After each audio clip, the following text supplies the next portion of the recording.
Jazzcast Pros. My ability to walk was greatly diminished. I had gotten to the point where I did not have the physical capability of moving my legs to be able to get from point A to point B. I could feel the heaviness of depression creeping up because I was confronted with, will I be able to walk again? So today's podcast is all about what a spinal laminectomy and fusion is, and the reasons why I needed to have this surgery. I wanted to be able to just walk you through the process so that you can better understand how things go if you are ever confronted with a similar situation.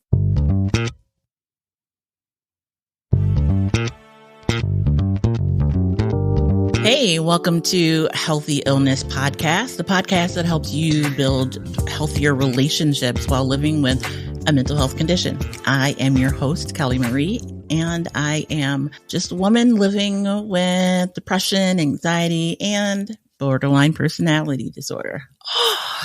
Yes, that one is a doozy. So take a seat, walk however you listen to your podcast. Today, we are talking about back surgery. That's where I've been. I've been out recovering from back surgery. It's been an incredible experience and I have learned a lot. And so I wanted to share some of those lessons with you. So like, subscribe, share, all of the things. And let's get to it. About mid-January, I'll back up a little bit. I have had lower back pain, sciatica for decades. I just, that is the story of my lower back life. And sometime in January, I started noticing that my legs were getting heavy. Now with that, I will say December is my birthday. Remember, woot woot, Sagittarius in the house. And I had a birthday party. I went to all of the holiday parties. I wore heels. I danced the night away. Like I had a good December. But sometime in early to mid January, my legs started feeling heavy. I did not realize it at the time, but in December, looking back, I did have leg fatigue. They weren't heavy. I got tired quickly. So I wasn't really doing a lot of extra stuff. And so by the end of January, I was walking with a limp. I was dragging my legs, both my left and my right leg. My left leg was worse than the right. And I finally had to buy a cane. So that was a big deal. I cannot tell you how many tears I cried, because I didn't want that to be my life, right? And I know that so many people live with physical issues, and I really felt my kind of life slipping away from me. It wasn't that, like an effect of being in a car accident or something having happened to me. There wasn't anything that I could place in my life that would have caused this type of fatigue and heaviness to occur in my legs. And so my doctor sent me for an MRI. No, actually, first she sent me for a X-ray. And the X-ray had showed some things in my lower back, and that qualified me to get an MRI, or we hoped.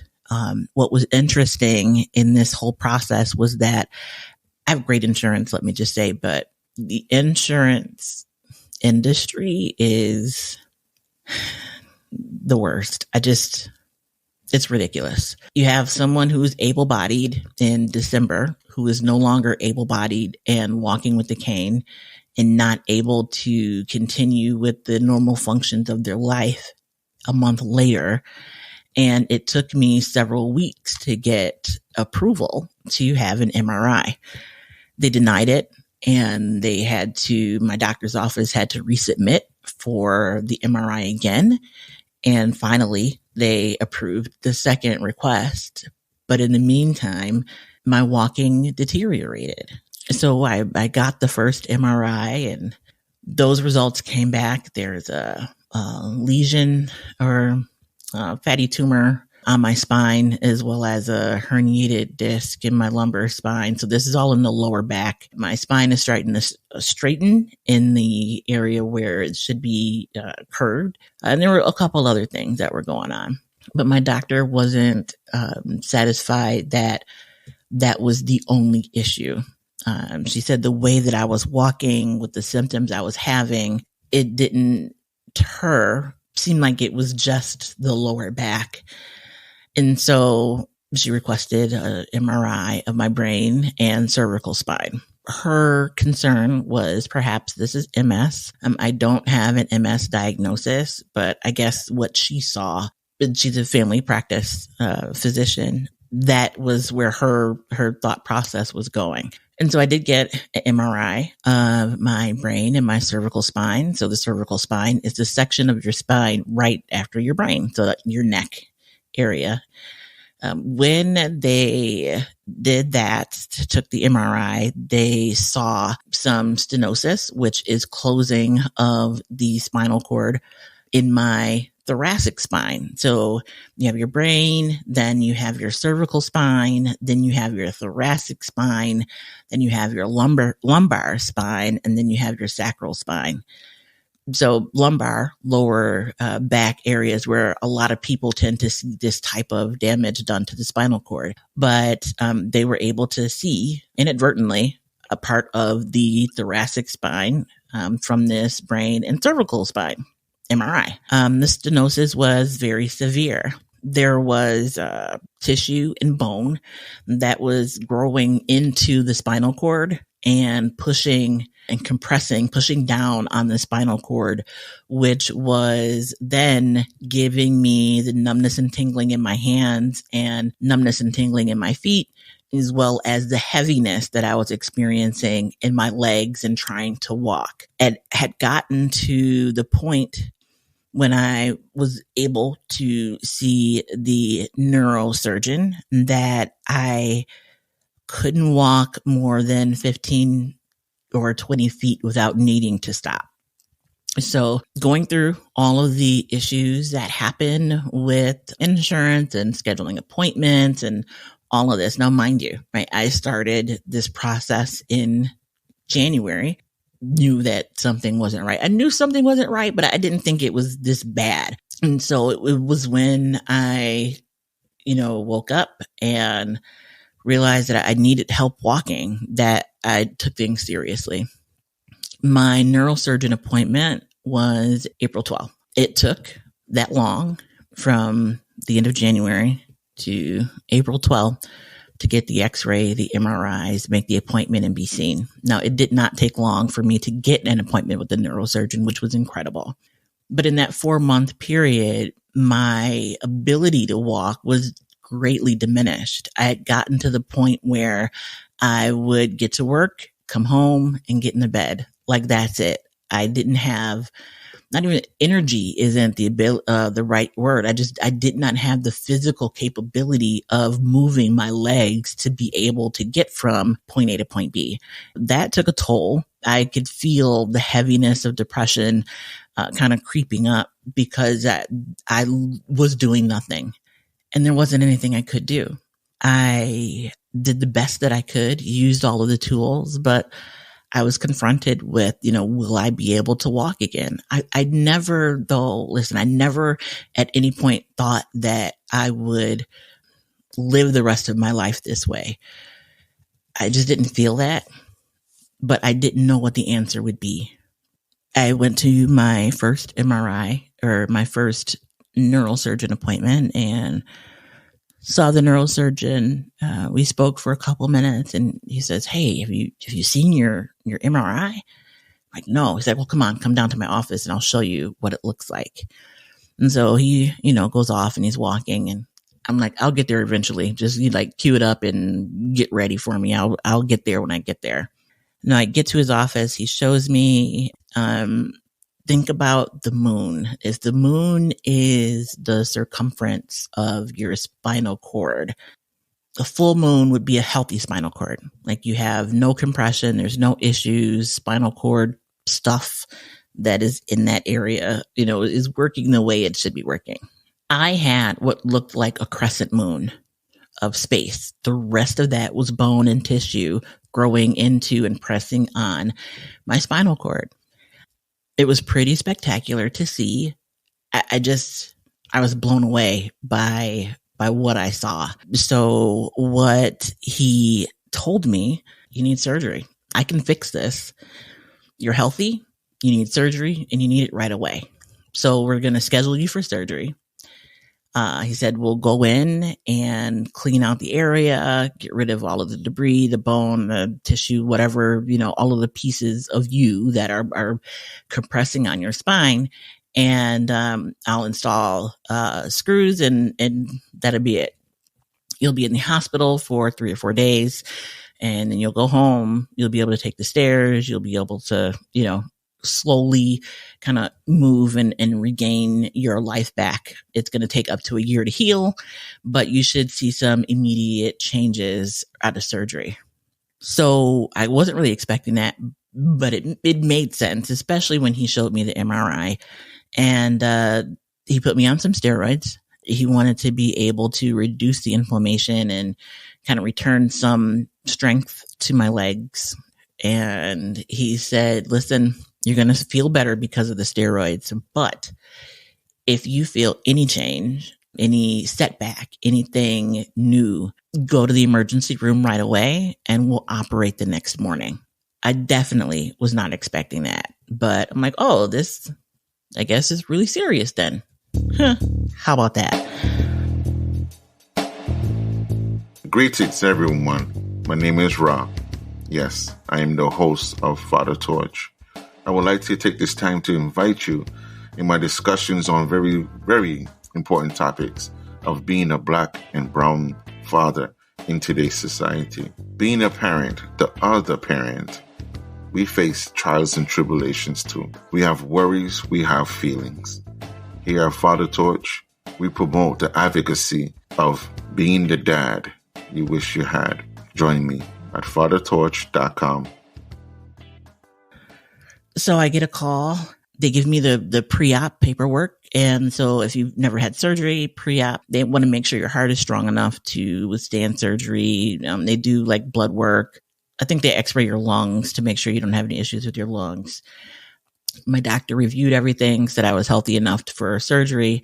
That's really the extent of the pre-op work. I got a call on Monday, the following Monday.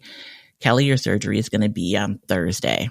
So a week after my appointment to the day was my surgery. I had to show up, no food after midnight, which, you turn into a gremlin or something if you do. I still don't know, side note, why you can't eat after midnight, but whatever. So no food or drink after midnight. I get up the next morning and head in for surgery. So here's the thing. I am single, live by myself, and I don't have anyone here to take care of me.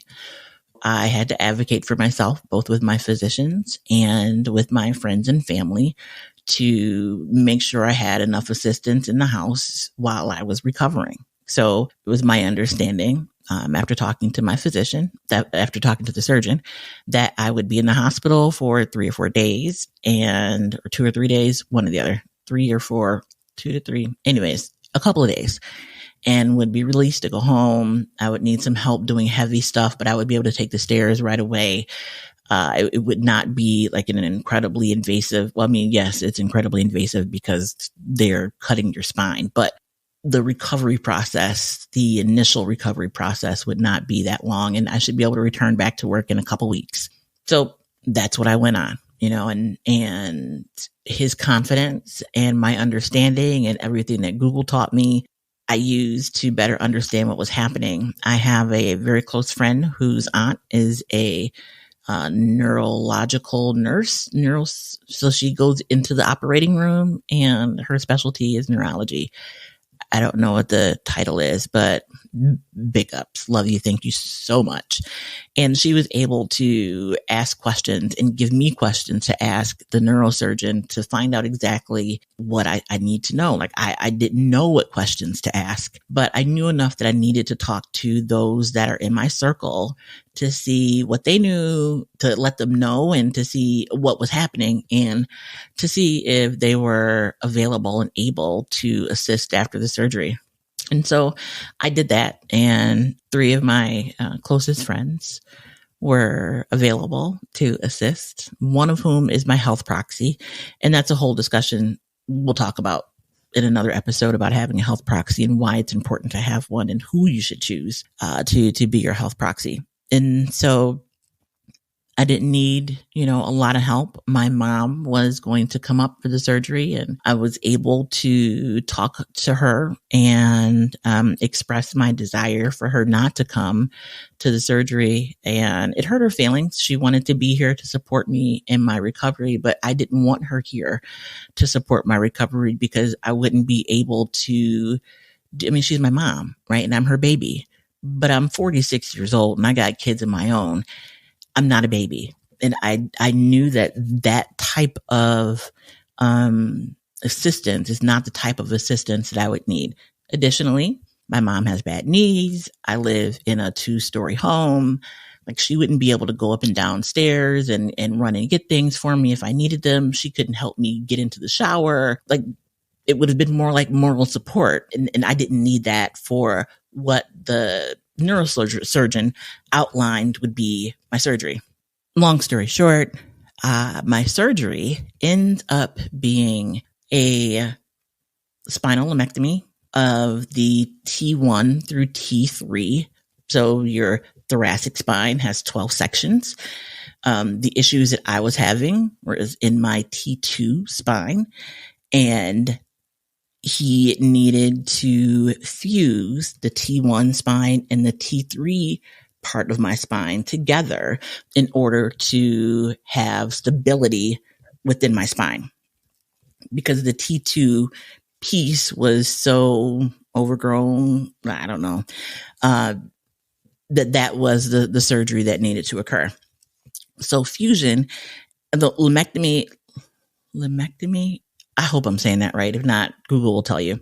But it is the cutting away, the cleaning of spine, removing a piece of spine and replacing it usually with another piece of bone from someplace else in the body in order to facilitate healing. So in this case, they did remove the spine, pieces of the T2 spine, and the fix was not to add more bone, but to insert screws and rods. And so I had 2 rods inserted with 6 screws to add stability to my spinal cord. I ended up waking up, walking straight out of the hospital. Well, I didn't walk out of the hospital, but after surgery, I did walk the day of my surgery. And there's clips up on Instagram and Facebook, The Front Seat Life. If you want to see what those initial days were like, check it out. If you want to see the progress of me walking, check it out. The Front Seat Life on IG and Facebook. But I was able to walk right out of surgery. I have felt immediately different and immediately better. There was an immediate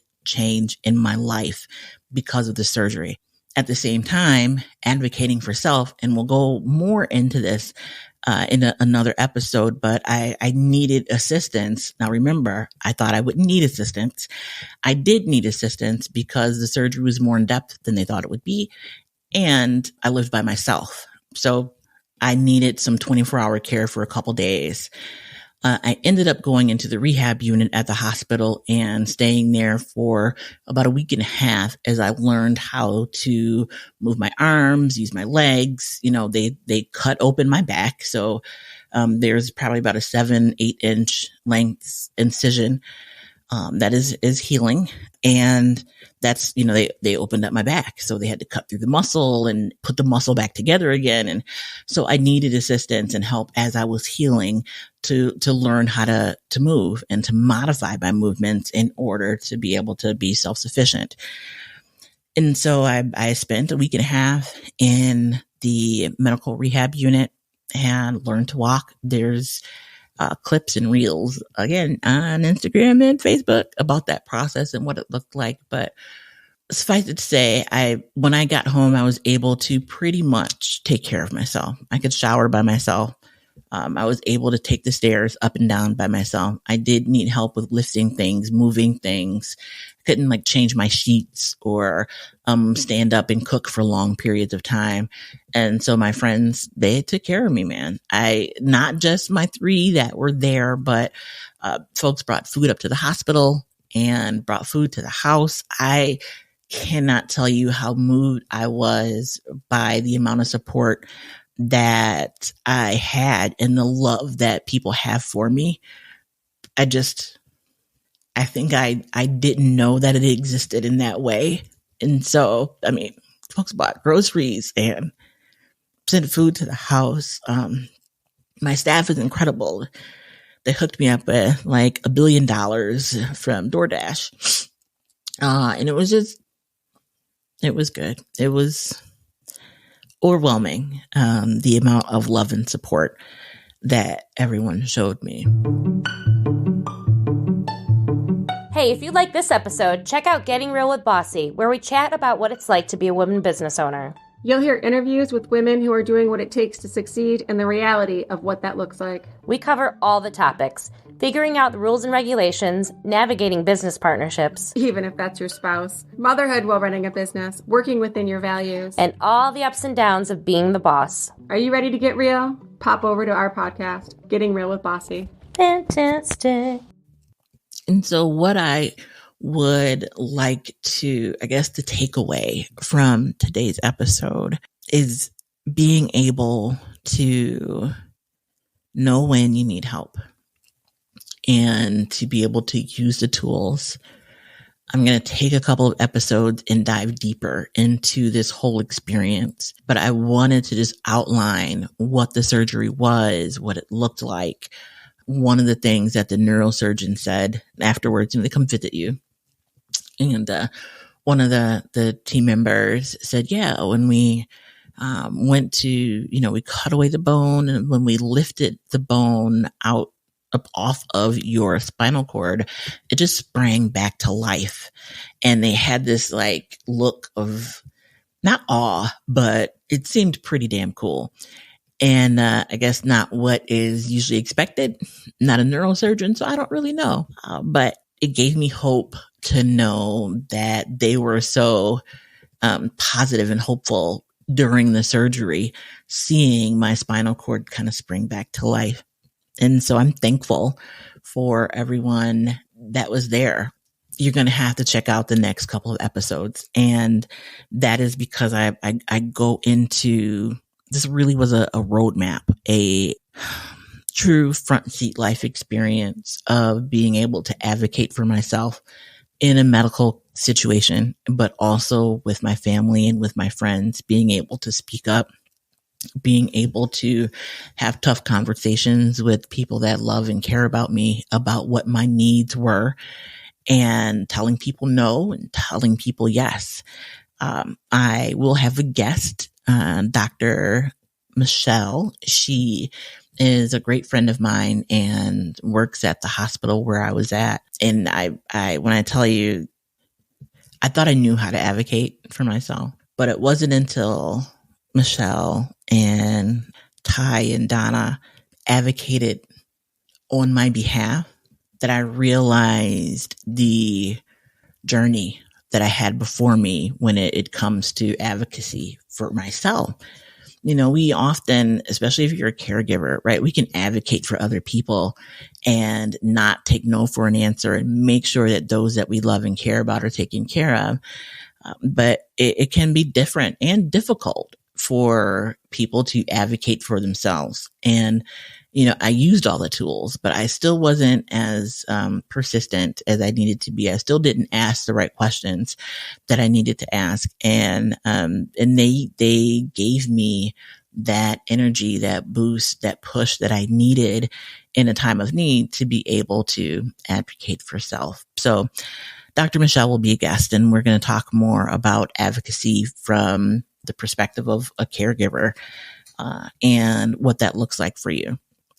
So like, subscribe, and share if you are enjoying Healthy Illness. If you are getting anything out of this podcast, please leave a comment and send it to someone. right? We never know where people are in their walk and in their journey. And we're wrapping up Mental Health Awareness Month. And it's so important to be open and understanding of what mental health looks like and what it looks like for those that you love and care about. So for the next couple of episodes, we are going to be diving deep into not just the back surgery. It's not that. It's about the healing process. It's about the advocacy piece. It's about self-care. It's about being able to ask for help. It's about being able to set boundaries and sticking to those boundaries and what it's like to enforce those boundaries when it comes to those that we love. So I'll be diving deep over the next couple episodes, and I encourage you to send your questions to frontseatlife@gmail.com. If you have any questions about this process, about what I learned and what I have had to grow into because of it, I'll be back next week. So continue to be the light in all of the ways in which you light up other people's lives. If you are looking for assistance and you need someone to talk to, and it's urgent, please dial 988. That is the National Mental Health Emergency Lifeline, 988, and press talk on your phone. If you are experiencing a medical emergency, definitely dial 911. Let them know if it is a mental health situation or a physical health situation so that they send the right people to help you. And if you're looking for assistance and you don't know where to go, like you need someone to talk to and you don't know how to get there, how do you find someone to talk to? You can dial 211 on your phone or go to 211 in your browser, and that is the resource where you can look up resources in your specific community. Until the next time, I thank you for listening. I thank you for always being there, and be the light.